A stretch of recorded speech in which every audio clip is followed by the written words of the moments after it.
From the Cactus, KCTS-FM Phoenix, I'm Jamison Greenwood with Greenwood & Company.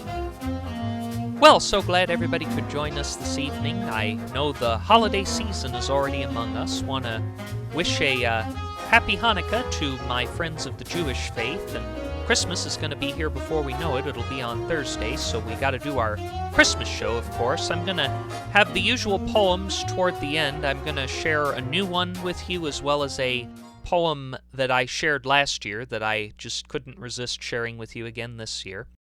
Now, before that, though, one of the most important things that I know about Christmas is the Christmas carols, the songs. There's so many songs that mean so much to me, you know.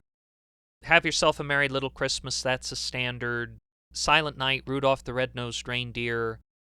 Nat King Cole singing Chestnuts Roasting on an Open Fire. I've loved that one since I was 6 years old, but one of my ultimate favorites has to be Here Comes Santa Claus, which was sung by Gene Autry and was written by him along with Harriet Melka and Oakley Haldeman. Now, I learned the value and the true sense of deep love at Christmas through that song, and it was through a rather unfortunate but humorous mishap that I had while helping my Grammy Bentsen decorate her house one Christmas.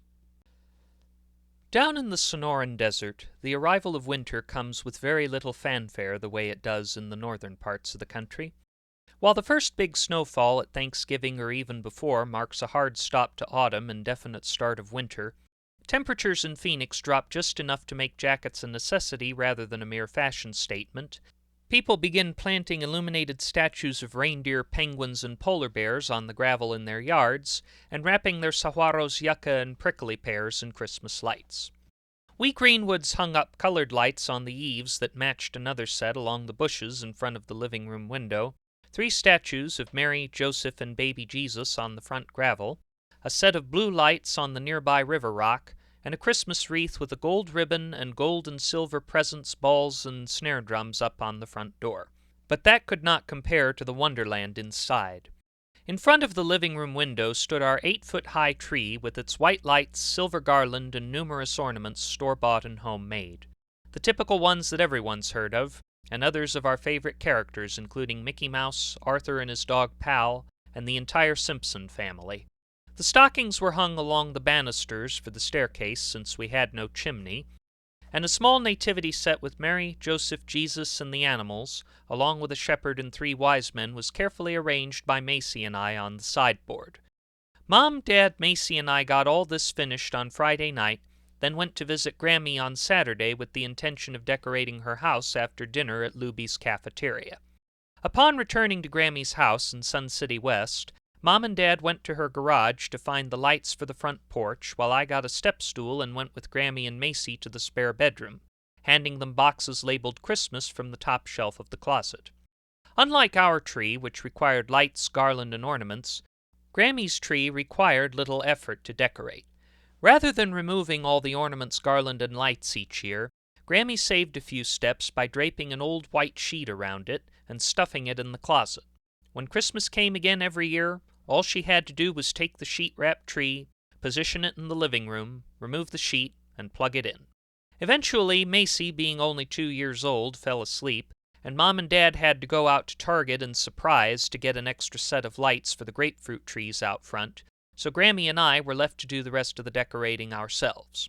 While Grammy went to the restroom, I got another box labeled Christmas Statues. I figured that this could be Grammy's silver nativity set, but when I returned to the living room, I found the creche already arranged on top of the Magnavox console TV. When I opened the box, I found a series of ceramic statues of various people having fun in the snow. A set of 3 children, not unlike Theo Taylor and I, and a dog not unlike Guthrie. Another statue was a series of 3 women and 2 men in gray Victorian suits with holly on their chests singing Christmas carols, and the third was a man in a black suit with a top hat, cordially holding the hand of a lovely woman in a red dress and green bonnet. Looking around for a place to arrange them, the side table in the corner between the couch and the foyer caught my eye. Along with the base of a heavy 1970s table lamp, which I could not possibly move, There was an 8x10 picture of Grandpa Bentsen in a gold frame, a set of coasters, and 2 Danish modern orange glass vases. "There should be some room in there," I said. The side table was about 2.5 feet in width and depth, and if I moved the vases and Grandpa's picture, I could get them nicely arranged under the light of the lamp. Using the couch cushions as a staging area, I took off the coasters, vases, and the picture of Grandpa and placed them on the left side of the couch. Once I figured out the right arrangement for the statues, I began to reassemble the year-round items, placing the coasters closer to the couch, and placing Grandpa's picture behind the statue of the man in the black top hat courting the lady in the red dress. "Grammy will love this," I thought. Then I sat on the couch to wait for Grammy. But as I sat, I heard a loud crack, which made my ears go wide. I looked to my left and found the larger of Grammy's 2 glass vases had rolled next to my thigh. I picked it up but was thankful to find it undamaged. But where's the smaller one? I thought. When I got up, I found the smaller vase in the crevice of 2 of the couch's 3 cushions. It was still in one piece, but a large crack had formed along the stem. Grammy's going to be so upset. I rotated the vase in my hand, being careful not to press too hard. When I turned it with the cracked end facing away, it was barely noticeable, which brought me some relief. You can tell her what happened later, but for now it's not that bad. Grammy might be a little upset, but it's not as bad as it could be. I stood in front of the side table again, and taking extreme caution, slid the small vase back behind Grandpa's picture. Finding it stayed in its place, I slid the large vase back behind it, and stepped away to inspect. The crack was barely noticeable unless you were really looking for it, and for the moment I thought my troubles were behind me. I stepped away from the side table, but noticed that in the process of placing the vases I had accidentally opened the spring-loaded cabinet door of the side table. When I bent over to relatch it, I banged it a bit too hard, and it shook the surface. The lamp stood still, as did the statues, but the vases began to shake a little, and were soon in danger of falling. In the process of trying to balance them, I dislodged the stand in the back of Grandpa's photo frame, and it went flat against the statue of the man and the lady, knocking it to the shag carpet below. The statue wound up with an unfortunate flaw. The man's head, top hat and all, was missing. I crawled all over the floor to find it, fearing it could be a choking hazard to Macy, and discovered it on the other side of the living room in front of the TV. What are we supposed to do with this? I wondered. Put it down on the base between his feet? This is supposed to be a Christmas statue, not a Halloween statue. And I would love to tell you there was a much more gruesome discovery I was about to make, but before I can tell you about that, as usual, we have to take a short break. Don't worry, I know it's looking like I'm about to end up on the naughty list, but we'll find out once we get back. You are listening to Greenwood and Company on KCTS.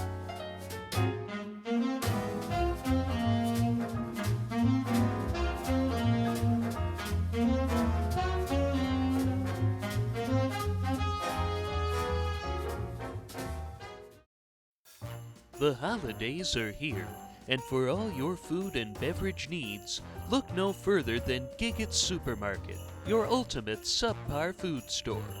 You'll serve up holiday cheer with our exclusive Liquid Moteur eggnog, made with Rhode Island red egg yolks and clean-burning ethanol.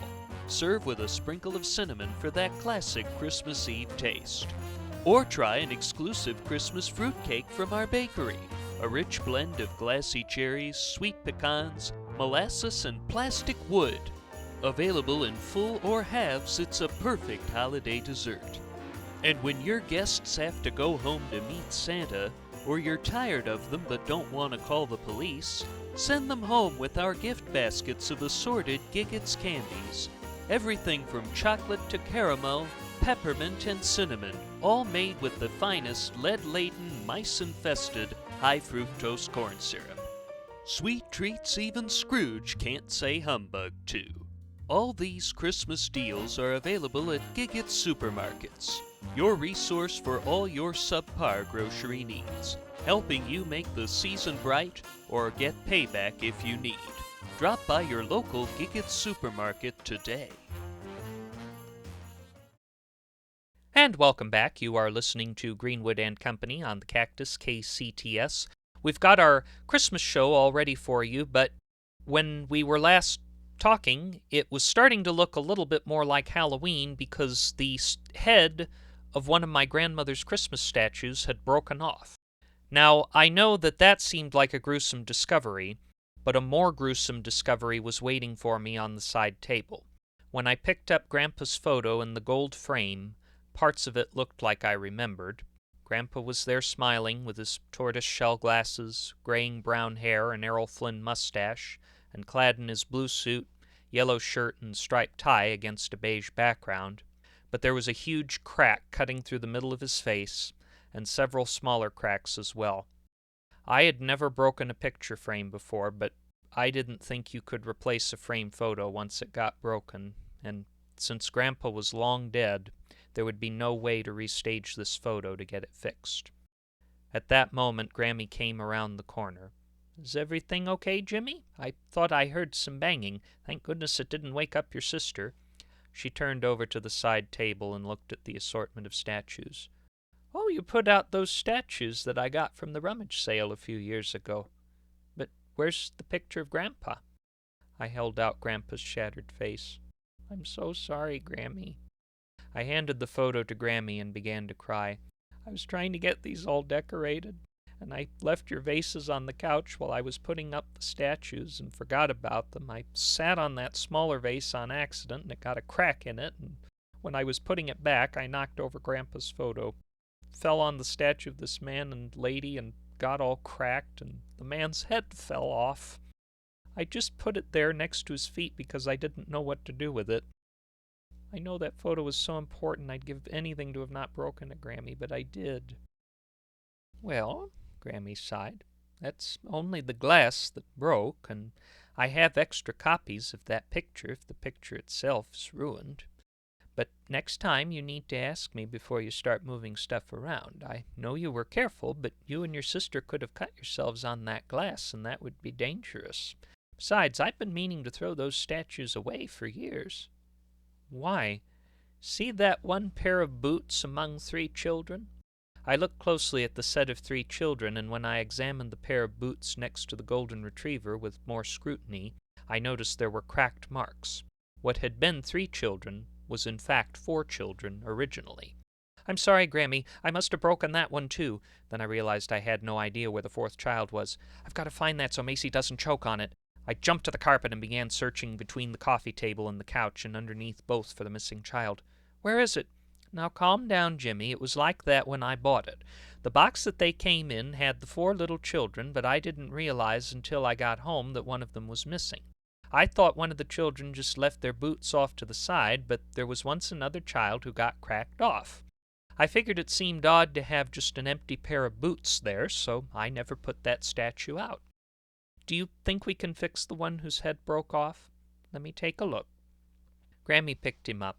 "We certainly can't have a man with no head as a Christmas decoration." Grammy took the statue and the photo of Grandpa to the kitchen, where she hoped to find some glue. But I walked over to the corner by the sliding glass door in the Christmas tree, sat on the floor, and buried my face in my hands. I'm the worst grandson ever, I thought. Why didn't I just wait for Grammy? Why didn't I put those vases on the coffee table instead of the couch? I wouldn't have knocked them over. I then crawled over to the King James Bible on her coffee table and lay my head on it like a pillow and prayed silently. "Dear God, I think I just hurt Grammy, whom I care about very much, very badly. I'm afraid to go talk to her, because I'm afraid I'll make everything worse. I don't know what to do, God." Before I could say Amen, I heard Grammy's voice. "Jimmy, are you all right?" I turned around and saw a sympathetic countenance upon her face and a manila file folder clenched in her right hand. "I'm okay, Grammy. I was just praying." "About what?" This was something that I struggled to tell Grammy. I wanted to show her I was sorry, but I also wanted for us to move past this and for our relationship to return to normal. "I just feel really bad about what happened, Grammy. I feel like I hurt someone I care about because I really care about you, Grammy." "Well, come on over into the kitchen. I want to show you something." I followed Grammy into the kitchen, and on top of the microwave I saw the statue of the man in the top hat courting the lady in the red dress, his head with its top hat fully reunited with his body. Other than a faint trace of the crack where it had broken off, it was in pristine condition. "The glue will be dry tomorrow," Grammy replied, "but I think we'd better put those on a higher shelf in the bookcase on the other side of the couch. That way they won't get broken." "I'll let you move the other two over there, Grammy," I replied, "but what's in the manila folder? Let's sit down at the table." Upon the kitchen table I saw the empty gold frame that held Grandpa Bentsen's photo and the velvet-lined backing with the stand. The only thing missing was the shattered glass photo. Grammy then opened the manila envelope to reveal the canvas paper copy of Grandpa's photo, showcasing the logo for Duke Photography, a famous photo studio in downtown Phoenix in the corner. The photo looked as fresh as the day it was first printed, not a single scratch or blemish anywhere in sight. "You see?" Grammy smiled. "There's nothing wrong with it. I'll just keep it in this envelope until I can get some new glass for the frame." "So that photo wasn't part of the glass?" I asked. "No," Grammy smiled. "Those days were long, long ago. Your great-grandma and Grandpa Wagner, my mom and dad, weren't even born yet."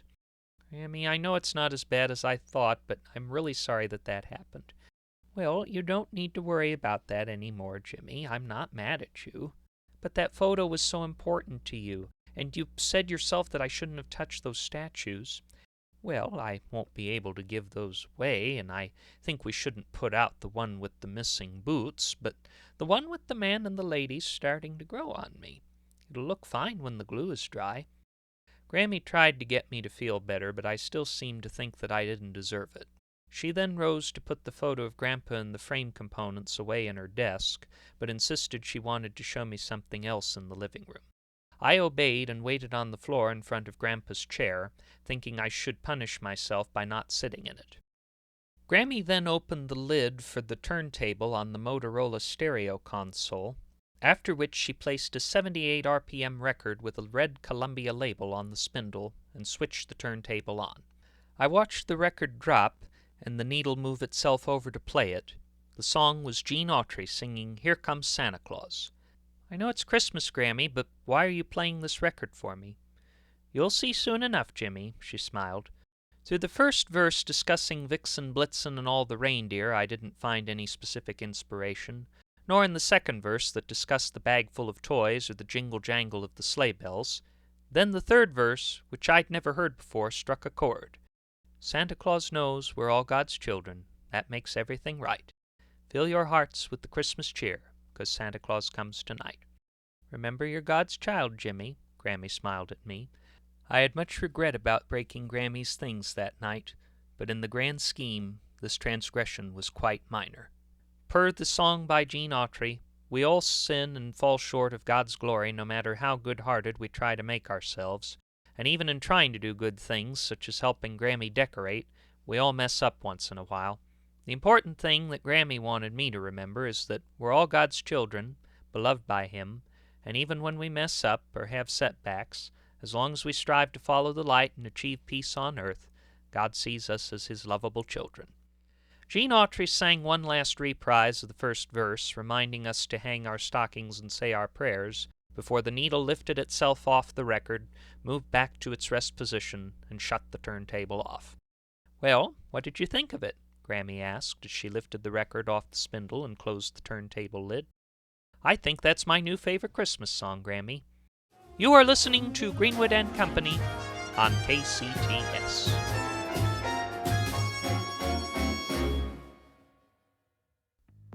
Tired of all the empty promises of whitening and cavity protection from other toothpastes? Then consider Dentifrica, the new extra-strength toothpaste that has everything you're looking for. Our Snow White Clear Coat paint-based formula gives your teeth that extra special coating, making them shiny as a string of pearls. The minty flavor tastes like candy without the guilt, and the caustic chemicals of our antibacterial formula kill off cavity-causing plaque and, over time, dissolve your entire gums, helping generate countless profits for periodontal surgeons. So if you're in need of a foolproof toothpaste that keeps your cavities in check, your breath fresh, and you're not worried about the long-term health of your mouth, buy a tube of Dentifrica, the strongest toothpaste around, available at Giggett supermarkets and other subpar retailers.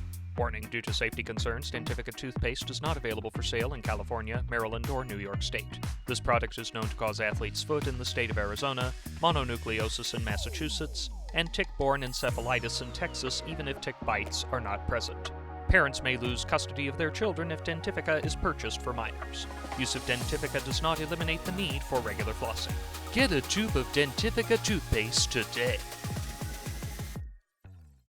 Support for Greenwood & Company comes from DecorRejects.com, now offering 50% off on all shattered tree ornaments, melted reindeer Christmas candles, and Christmas bear statues with missing ears and noses. DecorRejects.com, because trash deserves to sell too.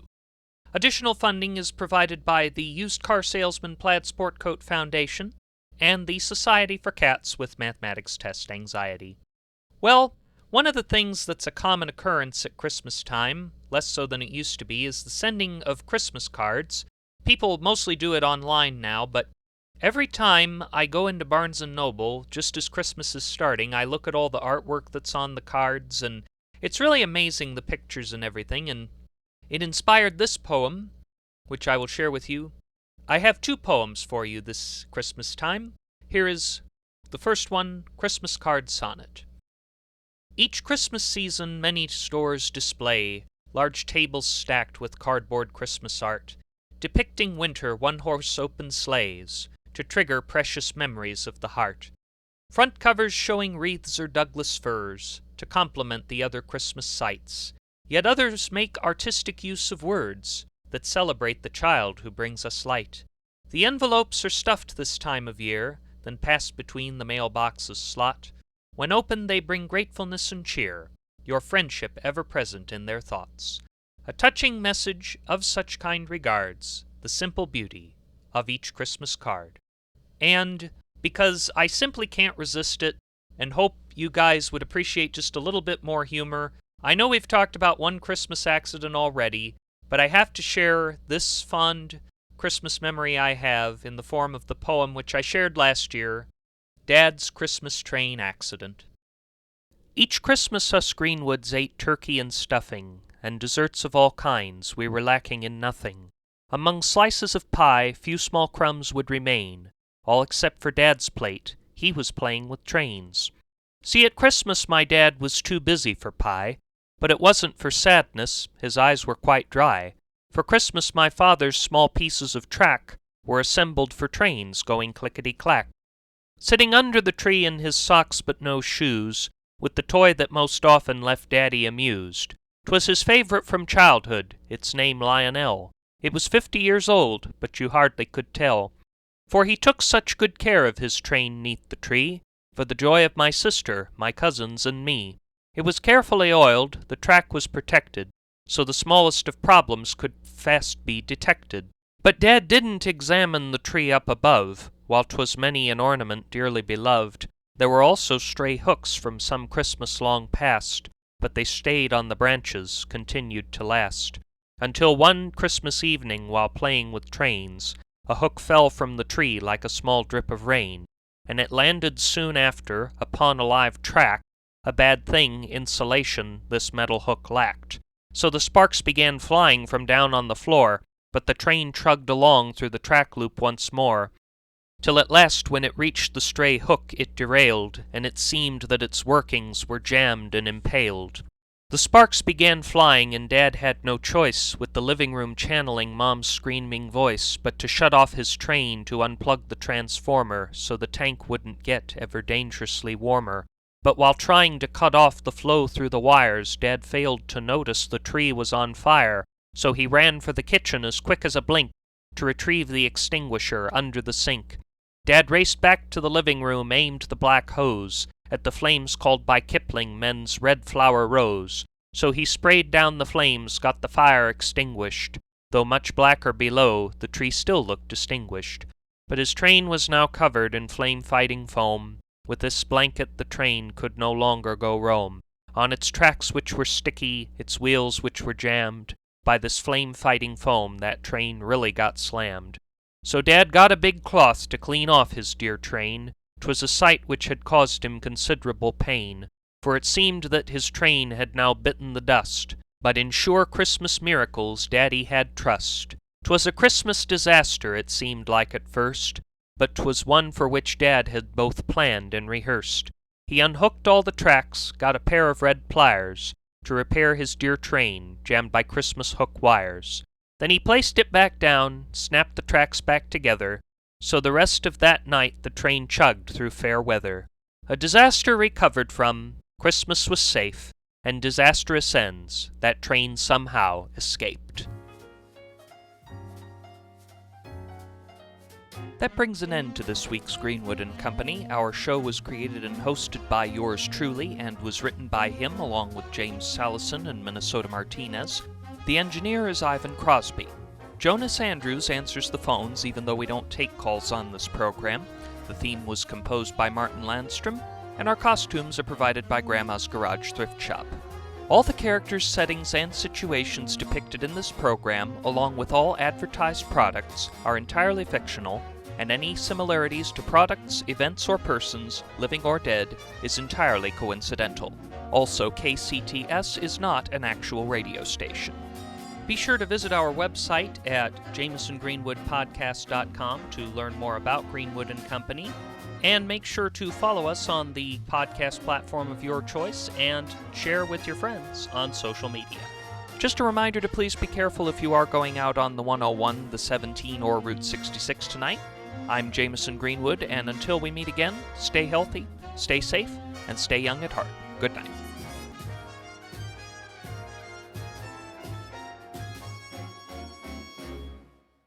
This is KCTS FM Phoenix. Stay tuned for Lacking in Substance.